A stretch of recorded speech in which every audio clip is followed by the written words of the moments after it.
ನಮಸ್ತೆ ಸ್ನೇಹಿತರೆ, ನಿಮ್ಮೆಲ್ಲರ ಹಿತೈಷಿ, ಆಧ್ಯಾತ್ಮಿಕ ಚಿಂತಕ, ಶಿಕ್ಷಕ, ಚಿತ್ತಚೇತನ, ಆತ್ಮವಿಕಾಸಕ್ಕಾಗಿ, ಮನೋವಿಕಾಸಕ್ಕಾಗಿ ಪ್ರತಿನಿತ್ಯ ಸಂಜೆ 7 ಗಂಟೆಗೆ ತಪ್ಪದೆ ವೀಕ್ಷಿಸಿ ಅತ್ಯುತ್ತಮವಾದಂತಹ ಕಾರ್ಯಕ್ರಮ ಜೀವನ ದರ್ಶನ. ಇಂದಿನ ವಿಷಯ, ಮನುಷ್ಯ ಬೆಳೆಯೋದಕ್ಕೋಸ್ಕರ ಒಂದಷ್ಟು ಭಾಗವನ್ನು ವಿನಿಯೋಗ ಮಾಡಬೇಕು, ಇನ್ವೆಸ್ಟ್ ಮಾಡಬೇಕು. ಸ್ನೇಹಿತರೆ, ಇತ್ತೀಚಿನ ದಿನಗಳಲ್ಲಿ ವಾಟ್ಸಪ್ಪಲ್ಲಿ ಗುರುಗಳೇ ಸ್ವಲ್ಪ ವ್ಯಾಪಾರ ವ್ಯವಹಾರದ ಬಗ್ಗೆ ಹೆಚ್ಚಾಗಿ ಹೇಳಿ ಅಂತ ಹೇಳ್ತಾ ಇದ್ದಾರೆ. ಖಂಡಿತವಾಗ್ಲೂ ವ್ಯಾಪಾರ ವ್ಯವಹಾರ ಮನುಷ್ಯನಿಗೆ ಬೇಕೇ ಬೇಕು. ಹೆಣ್ಣು ಮಕ್ಕಳಿಗೆ ಮನಸ್ಥಿತಿ ಅಂದರೆ ಮನೆಯನ್ನು ಸಂಭಾಳಿಸುವಂತಹ ಜ್ಞಾನ ಹೆಚ್ಚಾಗಿರಬೇಕು. ಗಂಡು ಮಕ್ಕಳಿಗೆ ವ್ಯಾಪಾರ ವ್ಯವಹಾರದ ಬಗ್ಗೆ ಜ್ಞಾನ ಹೆಚ್ಚಾಗಿರಬೇಕು. ಅವ್ವನೋ ಅರಿಬೇಕು, ಅಪ್ಪನೋ ದುಡಿಬೇಕು ಅಂತ ಹಾಡಿದೆಯಲ್ಲ, ಆ ರೀತಿ ಯಾರ್ಯಾರ ಮನೇಲಿ ಅಂತೇಳಿ ಹೆಣ್ಣು ಮಕ್ಕಳು ದುಡಿಯಲ್ಲ ಅಂತಲ್ಲ, ಅವರು ದುಡಿದ್ರು. ಯಾರ್ಯಾರು ದುಡಿತಾರೋ ಈ ದುಡಿಯೋ ಅಂಥವ್ರಿಗೆ ಇದೆಲ್ಲವೂ ಕೂಡ ಅನ್ವಯ. ಸೊ ಅಕಸ್ಮಾತ್ ಹೆಣ್ಣು ಮಕ್ಕಳು ಮನೇಲಿದ್ದರೆ ಖಂಡಿತವಾಗ್ಲೂ ಗಂಡನ್ನ, ಮಕ್ಕಳನ್ನು ಅಥವಾ ಅತ್ತೆ ಮಾವನ್ನ ಯಾರ್ಯಾರು ಮನೇಲಿ ಇರ್ತಾರೆ ಇವರನ್ನು ಸಂಭಾಳಿಸುವಂಥದ್ದು, ಮೇಂಟೈನ್ ಮಾಡಬೇಕು. ಗಂಡಿಗೆ ಒಂದೇ ಕೆಲಸ ದುಡಿಮೆ ಸಂಪಾದನೆ ಮಾಡೋದು, ಹೆಣ್ಣಿಗೆ ಹಲವಾರು ಕೆಲಸಗಳು. ಅವರೆಲ್ಲರನ್ನೂ ಮೇಂಟೈನ್ ಮಾಡಬೇಕು, ಅಡುಗೆ ಮಾಡಬೇಕು, ಬಟ್ಟೆ ಒಗಿಬೇಕು, 108 ಕೆಲಸಗಳಿರ್ತವೆ. ನಿಜವಾಗ್ಲೂ ಗಂಡಿಗಿಂತ ಹೆಣ್ಣಿಗೆ ಬಹಳ ಬಹಳ ಕಷ್ಟ.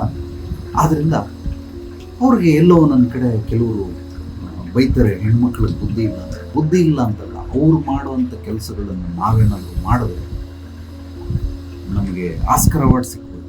ಖಂಡಿತವಾಗ್ಲೂ ನಾವು ಮಾಡೋದಕ್ಕೆ ಸಾಧ್ಯವಿಲ್ಲ. ಆದ್ದರಿಂದ ನಮ್ಮ ಕೆಲಸ ನಾವು ಮಾಡಬೇಕು. ಅವ್ರ ಕೆಲಸನ ಹೀಯಾಳಿಸೋದಾಗಲಿ ಅವಮಾನಿಸೋದಾಗಲಿ ಮಾಡಬಾರ್ದು. ಯಾವುದೋ ಒಂದು ರೂಪದಲ್ಲಿ ಅವರು ಎಲ್ಲವನ್ನ ಸಂಭಾಳಿಸೋದ್ರಿಂದ ಒಂದು ಚೂರು ಈ ಮಟ್ಟದಲ್ಲಿ ಕಡಿಮೆ ಇರ್ತದೆ ಅಷ್ಟೇ. ಆದರೆ ಆ ಕೆಲಸಗಳಲ್ಲಿ ಅವರು ಅತ್ಯದ್ಭುತವಾಗಿ ಸ್ಪೆಷಲಿಸ್ಟ್ ಎಕ್ಸ್ಪರ್ಟ್ಗಳಾಗ್ತಾರೆ. ಅದನ್ನು ಬಿಡಿ, ಮೂಲವಾಗಿ ನಾವು ವ್ಯಾಪಾರದಲ್ಲಿ ಅಭಿವೃದ್ಧಿ ಹೊಂದಬೇಕಂದ್ರೆ ನಮಗೆ 4 ಭಾಗಗಳು ವಿಭಜನೆ ಮಾಡಿಕೊಳ್ಬೇಕು. ಒಂದು, ಸಂಪಾದನೆ ಮಾಡುವಂತಹ ಕಲೆ. ಇದೊಂದು ಅತ್ಯದ್ಭುತವಾದಂಥ ಕಲೆ. ವಿದ್ಯೆಯನ್ನು ಕಲಿಬೇಕಾದ್ರೆ ಪರವಾಗಿಲ್ಲ. ಎರಡನೇದು, ಖರ್ಚು ಮಾಡುವ ಕಲೆ, ಖರ್ಚು ಮಾಡುವ ವಿದ್ಯೆ. ಮೂರನೇದು, ಉಳಿತಾಯ ಮಾಡುವ ಕಲೆ, ಉಳಿತಾಯ ಮಾಡುವ ವಿದ್ಯೆ. 4ನೇದು, ಹೂಡಿಕೆ ಮಾಡುವಂತಹ ಕಲೆ, ಅದು ವಿದ್ಯೆ. ಇದನ್ನು 4 ರೀತಿಯಲ್ಲಿ ನಾವು ವಿಭಜನೆ ಮಾಡ್ತೀವಿ. ಸಂಪಾದನೆ ಮಾಡೋದನ್ನು ಫಸ್ಟ್ ಕಲ್ತ್ಕೊಳ್ಬೇಕು. ಅದು ನಿಮ್ಮ ಸಂಪಾದನೆ ಎಷ್ಟೇ ಇರಲಿ, 10,000 ರೂಪಾಯಿ ಇರಲಿ, 1 ಲಕ್ಷ ಇರಲಿ, 10 ಲಕ್ಷ ಇರಲಿ, 1 ಕೋಟಿ ಇರಲಿ, 10 ಕೋಟಿನೇ ಇರಲಿ, ತೊಂದರೆ ಇಲ್ಲ. ಇದು ಒಂದು ಭಾಗ. ಇದು ಬೇರೆ ಸಬ್ಜೆಕ್ಟ್. ಖರ್ಚು ಮಾಡೋದೇ ಬೇರೆ ಸಬ್ಜೆಕ್ಟ್, ಸಂಪಾದನೆ ಮಾಡೋದು ಬೇರೆ, ಇದು ಬೇರೆ. ಎರಡು ಒಂದೇ ಅನ್ಕೊಬಿಡ್ತಾರೆ ಎಷ್ಟೋ ಜನ. ಒಂದೇ ಬಿಡು ಅಂತ ಇಲ್ಲ, ಎಲ್ಲವೂ ಬೇರೆ. ತಿನ್ನೋಕ್ಕೋಸ್ಕರ ಬದುಕೋದು, ಬದುಕೋಕ್ಕೋಸ್ಕರ ತಿನ್ನೋದು, ಇದು ಕೇಳೋಕ್ಕೆ ಒಂದೇ ಥರ ಇದೆ, ಬಟ್ ಇದು ಎರಡಕ್ಕೂ ಅಜಗಜಾಂತರ ವ್ಯತ್ಯಾಸ ಇದೆ. ಅದೇ ರೀತಿಯೇ ಇದೇ ಬೇರೆ, ಇದೇ ಬೇರೆ. ಉಳಿತಾಯ ಮಾಡುವ ಕಲೆ ಅದೇ ಬೇರೆ. ಸೊ ಹೂಡಿಕೆ ಮಾಡೋದು ಬೇರೆ. ಇದು ಎಲ್ಲವೂ ಮನುಷ್ಯ ಇರಬೇಕಂದ್ರೆ ನಮಗೆ ನಾಡಲ್ಲಿ ಪ್ರತಿಯೊಬ್ಬ ಮನುಷ್ಯನಿಗೆ 3 ಬೇಕೇ ಬೇಕು. ಒಂದು, ಹಣಬಲ, ಜನಬಲ, ಅಧಿಕಾರ ಬಲ. ಈ 3 ಬಲಕ್ಕೋಸ್ಕರ ಏನೋ ಸರ್ಕಸ್ ಮಾಡ್ತಾನೆ ಇರ್ತಾನೆ. ಹಲವಾರು ಜನ ಇಲ್ಲಿ ಬರ್ತಾರೆ, ಏನೇನು ತಿಪ್ಪರ್ಲಾಗ ವಾಡ್ದು ಎದ್ದು ಬಿದ್ದು ಪಲ್ಟಿಗಳು ಹೊಡ್ಕೊಂಡು ಒಂದಷ್ಟು ಲಾಸ್ ಮಾಡ್ಕೊಂಡು ಮೈ ಕೈ ಎಲ್ಲ ತರ್ಚ್ಕೊಂಡು ರಕ್ತ ಬಸ್ತು ಬೆವರು ಹರಿಸಿ ಏನೇನೋ ಸರ್ಕಸ್ಗಳು ಮಾಡ್ತಾರೆ ಈ 3ಕ್ಕೋಸ್ಕರ. ಹಣಬಲ, ಜನಬಲ, ಅಧಿಕಾರ ಬಲ. ಈ 3ನ್ನ ಪಡ್ಕೊಳ್ಳೋದಕ್ಕೆ ಈ 3 ಮರವಾದರೆ 2 ಬೇರೆ ರೂಪದಲ್ಲಿ ಕೆಲಸ ಮಾಡ್ತದೆ. ಅದನ್ನು ಬಿಟ್ಬಿಡ್ತಾರೆ. ಅದನ್ನು ಬಿಟ್ಬಿಟ್ಟು ಇದನ್ನು ಗಟ್ಟಿ ಹಿಡ್ಕೊತಾರೆ. ಗಟ್ಟಿ ಹಿಡ್ಕೊಂಡು ಏನೇನೋ ಸರ್ಕಸ್ ಮಾಡ್ತಾರೆ. 2 ಸೂಕ್ಷ್ಮ. ಇದು ಈ 3 ಸ್ಥೂಲವಾದರೆ 2 ಸೂಕ್ಷ್ಮ. ಏನದು ಅಂತಂದರೆ, ಒಂದು ಗುರುಬಲ, ಇನ್ನೊಂದು ದೈವಬಲ. ಈ 2 ಬಲಗಳು ಮನುಷ್ಯನಿಗೆ ಇದ್ದಾಗ, ಬೇರೆ ರೂಪದಲ್ಲಿ ಇದ್ದಾಗ ಖಂಡಿತವಾಗೂ ಮರ ಸಮೃದ್ಧವಾಗಿ ಬೆಳೆಯುತ್ತೆ. ಫಲವನ್ನು ಅತ್ಯದ್ಭುತವಾಗಿ ಕೊಡುತ್ತೆ. 100 ಜನಕ್ಕೆ, 1000 ಜನಕ್ಕೆ, ಲಕ್ಷಾಂತರ ಜನಕ್ಕೂ ಬೇಕಾದ್ರೂ ಕೊಡ್ತದೆ. ಯಾರ್ಯಾರು ಈ ದೊಡ್ಡ ದೊಡ್ಡ ಶ್ರೀಮಂತರು ಇರ್ತಾರೆ ಅವರನ್ನ ನೀವು ಬಿಸ್ನೆಸ್ ಟೈಕೂನ್ಗಳನ್ನು ಲೆಕ್ಕ ಹಾಕೊಂಡ್ರೆ, ಇವರು ಅವರ ದುಡಿಮೆಯ 3ರಲ್ಲಿ 1 ಭಾಗವನ್ನು ಅವರು ಈ ಗುರುಬಲ ಮತ್ತು ದೈವಬಲಕ್ಕೋಸ್ಕರ ಖರ್ಚು ಮಾಡ್ತಾರೆ. 3ರಲ್ಲಿ 1 ಭಾಗ. ನಾನಿಲ್ಲಿ ನಿಮ್ಮ ಟಾಸ್ಕ್ ಎಷ್ಟೇ ಇದ್ರೂ, ಏನೇ ಇದ್ರೂ ಖಂಡಿತವಾಗ್ಲೂ ಆ ಟಾಸ್ಕನ್ನು ಕಿವಿಯಿಂದಾದರೂ ಸರಿ, ಒಳಸುಂಡೆಯಿಂದಾದರೂ ಸರಿ ಖಂಡಿತವಾಗ್ಲೂ ಮಾಡಿಸ್ತೀನಿ. ನಾನು ಮಿನಿಮಮ್ ಯಾರ್ಯಾರು ಇಲ್ಲಿ ಬೆಳಿಬೇಕು ಅಂತ ಬರ್ತಾರೋ ಅವರೆಲ್ಲ 10% ಮಿನಿಮಮ್. ಕೆಲವ್ರು ಹೇಳ್ತಾರೆ ದೇವರನ್ನ ಪಾರ್ಟ್ನರ್ ಮಾಡ್ಕೊಳ್ಳಿ ಅಂತ. ಖಂಡಿತವಾಗ್ಲೂ ಮಾಡ್ಕೊಳ್ಳಿ. ಕೆಲವರಿಗೆ ವ್ಯಕ್ತಿಗಳ ಮೇಲೆ ನಂಬಿಕೆ ಇರುತ್ತೆ. ಅದಕ್ಕೋಸ್ಕರ ಎಲ್ಲರೂ ಕೂಡ ಯಾವುದೋ ಒಂದು ಭಗವಂತ ನನಗೆ ಇಷ್ಟು ಬಂದರೆ ನಿನಗೆ ಇಷ್ಟು ಕೊಡ್ತೀನಪ್ಪ. ಕಳ್ಳ ಕೂಡ ತಿರುಪತಿಲಿ ಎಷ್ಟೋ ಲಕ್ಷಗಳು ದುಡ್ಡು ಮತ್ತು ಚಿನ್ನಗಳನ್ನು ಹಾಕ್ಬಿಟ್ಟು ಹೋಗ್ತಾರೆ. ಎಲ್ಲೋ ಕಳ್ತನ ಮಾಡ್ಕೊಂಡ್ಬಂದ್ಬಿಟ್ಟು ತಗೊಂಡೋಗಿ ಹಾಕ್ಬಿಡ್ತಾರೆ. ತಿರುಪತಿ ತಿಮ್ಮಪ್ಪನ ಪಾರ್ಟ್ನರ್ ಮಾಡ್ಕೊಂಡು ಈ ರೀತಿ ಹಲವಾರು ಜನ ಕೆಲವೊಂದು ದೇವ್ರಿಗೆ ಮೊರೆ ಹೋಗಿರ್ತಾರೆ, ಹರಕೆ ಹೊತ್ತಿರ್ತಾರೆ, ನಮಗೇನಾದ್ರೂ ಇಷ್ಟು ದುಡ್ಡು ಬಂದರೆ ಈಗ ಸಿಗುತ್ತೆ ಅಂತ. ಖಂಡಿತವಾಗ್ಲೂ ಅದು ಮಾಡಬೇಡಿ ಅಂತ ಹೇಳಿ, ಅದು ನಿಮ್ಮ ಇಚ್ಛೆ, ನೀವು ಮಾಡಬೇಕು. ಆದರೂ ದೈವಬಲ ಬೇಕೇ ಬೇಕಿಲ್ಲ ಅಂತಲ್ಲ. ಆದರೆ ಗುರುಬಲ ಅಂತಂದರೆ ಒಬ್ಬ ಗುರು ಮಾರ್ಗದರ್ಶಕನಾಗಿ ನಿಮಗೆ ಹೇಳ್ಕೊಡ್ತಾನೆ, ಏನನ್ನ ಮಾಡಬಾರ್ದು, ಏನು ಮಾಡಬೇಕು, ಹೇಗೆ ಮಾಡಬೇಕು ಅನ್ನೋದನ್ನು ಹೇಳ್ಕೊಡ್ತಾನೆ, ಹಂತವಾಗಿ ಹೇಳ್ಕೊಡ್ತಾನೆ. ನಿಮಗೆ ಒಂದೇ ಒಂದು ಉದಾಹರಣೆ ಕೊಡ್ತೀನಿ. ನಾನು ಬೆಳೆಸುವಂತಹ ರೀತಿ ನೀತಿ ಯಾವ ರೀತಿ ಇರುತ್ತೆ ಅಂದರೆ, ಒಬ್ಬನಿಗೆ ಲೈಟ್ ಬಿಲ್ ಎಷ್ಟು ಬರ್ತಾ ಇದೆ, ಲೈಟ್ ಬಿಲ್ಲು ಗುರುಗಳೇ ಒಂದು 2,500-3,000 ಬರುತ್ತೆ. ಮಗನೇ 10,000 ರೂಪಾಯಿ ಕಟ್ಕೊಂಬ ಲೈಟ್ ಬಿಲ್. ನೀನು ಬೆಳೆಯೋದು ನಾನು ಹೇಳ್ದಂಗೆ ಕೇಳಬೇಕು, ಮುಚ್ಕೊಂಡು ಬಿಲ್ ಕಟ್ಕೊಂಬ. 10,000 ರೂಪಾಯಿ ಹೆಂಗೆ ಹೋಗ ಕಟ್ಕೊಂಬ.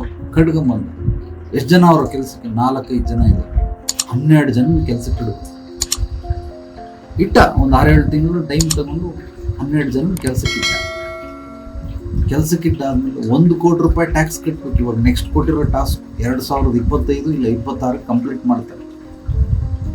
ಈಗ 1 ಕೋಟಿ ರೂಪಾಯಿ ಟ್ಯಾಕ್ಸ್ ಕಟ್ಟಬೇಕು ಅಂದ್ರೆ ಅವ್ನು ಎಷ್ಟು ದುಡಿಬೇಕು, ಅವನು ಎಷ್ಟು ದುಡಿದಿರ್ಬೇಕು. ಸೊ ಈ ರೀತಿ ನಾವು ಬೆಳೆಯೋದಕ್ಕೆ ಬೇರೆ ಬೇರೆ ಕ್ರಿಯೆಗಳನ್ನು ಮಾಡಬೇಕು, ಉಳಿಯೋದಕ್ಕೆ ಬೇರೆ ಬೇರೆ ಕ್ರಿಯೆಗಳನ್ನು ಮಾಡಬೇಕು, ಅಳಿಯೋದಕ್ಕೆ ಬೇರೆ ಬೇರೆ ಕ್ರಿಯೆಗಳನ್ನು ಮಾಡಬೇಕು. ಬೆಳೆಯೋದು ಬೇರೆ, ಉಳಿಯೋದು ಬೇರೆ, ಅಳಿಯೋದು ಬೇರೆ.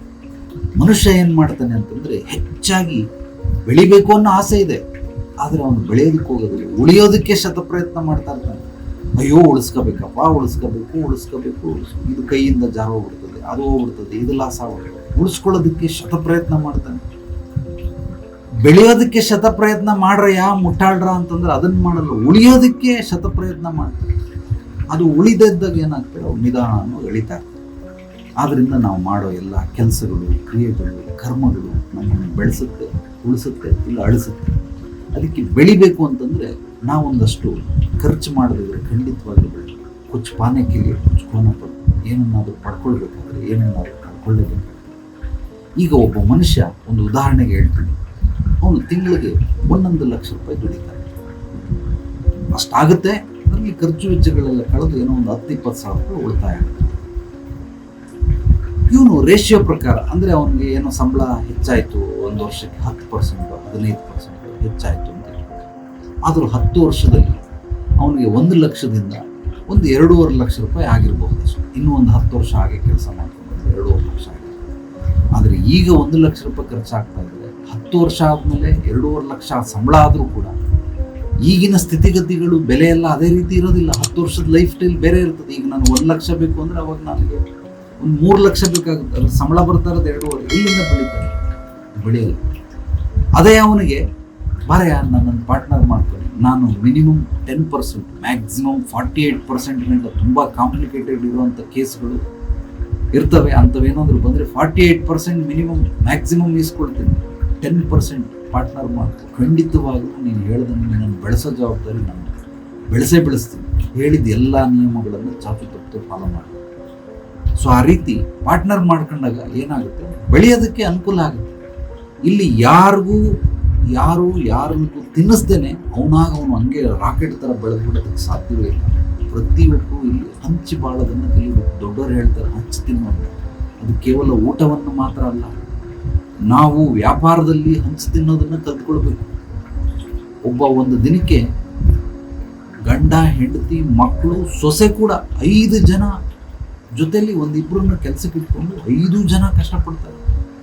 ಹೆಂಡತಿ ಮನೇಲಿ ಅಡುಗೆನೂ ಮಾಡಬೇಕು, ಫ್ಯಾಕ್ಟ್ರಿಲಿ ಕೆಲಸನೂ ಮಾಡಬೇಕು. ಎಲ್ಲರೂ ಸೇರಿ 5 ಜನ ಪ್ಲಸ್ 2 ಕೆಲಸದವ್ರು ಸೇರಿ ಒಂದು ದಿನಕ್ಕೆ ಅವರು ಒಂದು 7ರಿಂದ 8 ಸಾವಿರ ರೂಪಾಯಿ ಕಷ್ಟಪಟ್ಟು, ಅಂದರೆ ಒಂದು 12 ಗಂಟೆ 15 ಗಂಟೆ ಕೆಲಸ ಮಾಡಿ ಅಷ್ಟು ದುಡಿತಾರೆ. ನಾನು ಅಲ್ಲಯ್ಯ, ನೀನು ಏನೇ ತಲೆ ಏನೋ ನಿನ್ನ ಸಗಣಿ ತುಂಬೈತೇನೋ, ಬೋಸ ತುಂಬೈತೇನೋ ನಿನ್ನ ತಲೆಯಲ್ಲಿ, ಮನೆಯವ್ರನ್ನೆಲ್ಲ ಇಟ್ಕೊಂಡು ನೀನು ಈ ರೀತಿ ಬಿಸ್ನೆಸ್ ಮಾಡೋದಕ್ಕಿಂತ ಒಂದು ಕೆಲಸ ಮಾಡು. ನೀವು 5 ಜನ ಮಾಡ್ತಾ ಇದ್ದೀರಲ್ಲ, ನೀನು ನಿನ್ನ ಮಗ ಮಾಡಿ ಈ ಹೆಣ್ಣುಮಕ್ಳನ್ನ ಬಿಟ್ಬಿಡಿ. 3 ಜನನ ಕೆಲಸಕ್ಕೆ ಇಟ್ಕೊಳ್ಳಿ. 5 ಜನ ಆಯಿತು ಕೆಲಸಕ್ಕೆ, ಅವ್ರನ್ನ ಫಸ್ಟ್ ಫ್ರೀ ಬಿಟ್ಬಿಡು. ಬಿಟ್ಬಿಟ್ಟು ಮನೆ ಕೆಲಸ ನೋಡಿ ಇದನ್ನ ಮಾಡು, ಅಯ್ಯೋ ಅವ್ರು ಸಂಬಳ ಕೊಡ್ಬೇಕಾಗುತ್ತೆ ಅಂತ ಇವರೇ ಮಾಡ್ತಾರೆ. ಸಂಬಳ ಕೊಟ್ಟು ನೋಡೋ, ಒಂದು 10,000 ರೂಪಾಯಿ 5 ಜನದಿಂದ ಒಂದು 50,000 ರೂಪಾಯಿ, ಒಂದು 75,000 ರೂಪಾಯಿ ಹೋದ್ರೋಗಿ ಕೊಟ್ಟು ನೋಡು, ನೀನು ಬೆಳಿಲಿಲ್ಲ ಕೇಳು.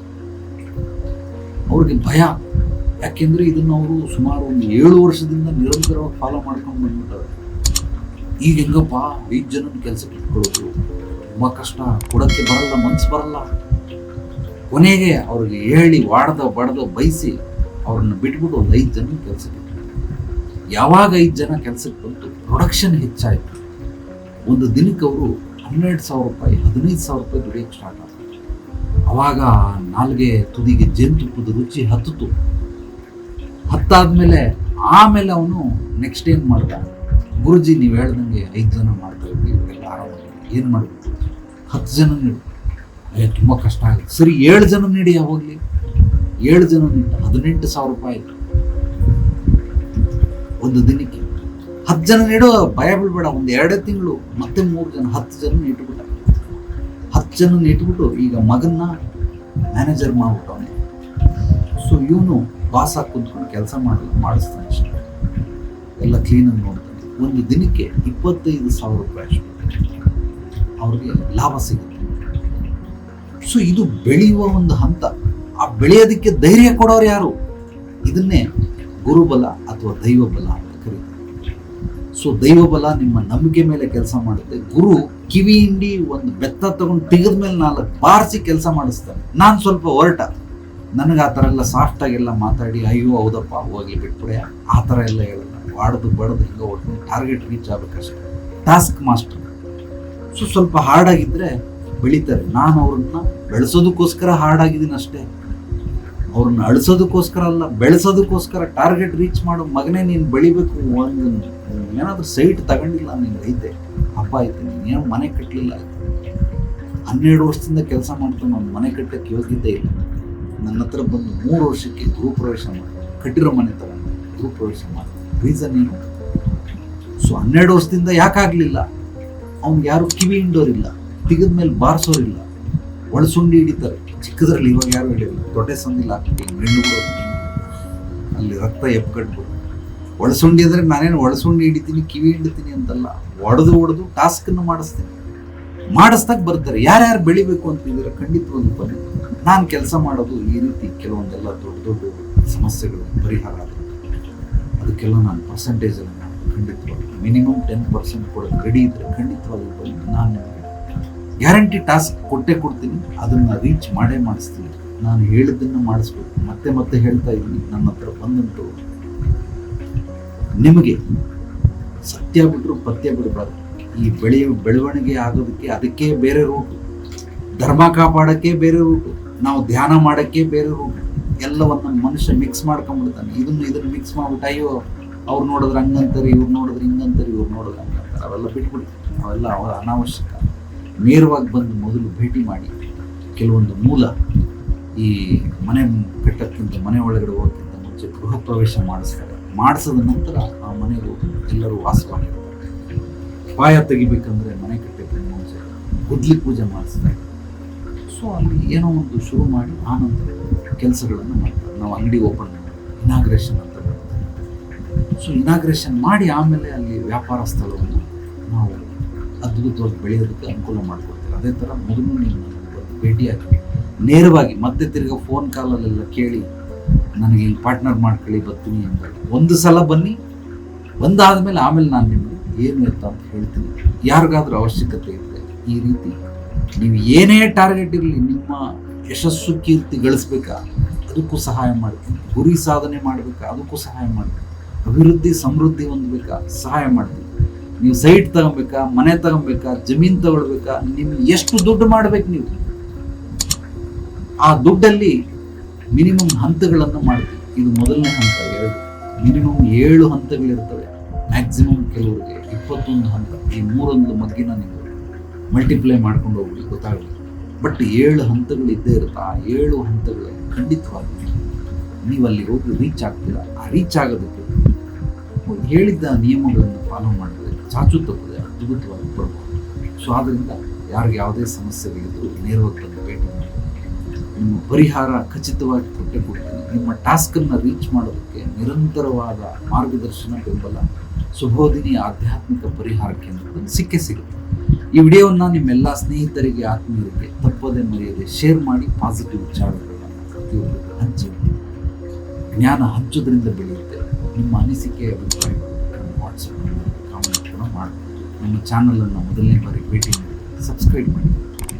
ಎಲ್ರಿಗೂ ಒಳ್ಳೆಯದಾಗಲಿ. ನಾಳೆ ಮತ್ತೆ ಭೇಟಿಯಾಗೋಣ ಮತ್ತಷ್ಟು ಸತ್ವಭರಿತ ವಿಚಾರಗಳೊಂದಿಗೆ. ಎಲ್ಲರೊಳಗಡೆ ದೈವ. ನಾವು ಸರ್ವೇ ಜನ ಸುಖಿನೋ ಭವಂತು. ಶುಭರಾತ್ರಿ.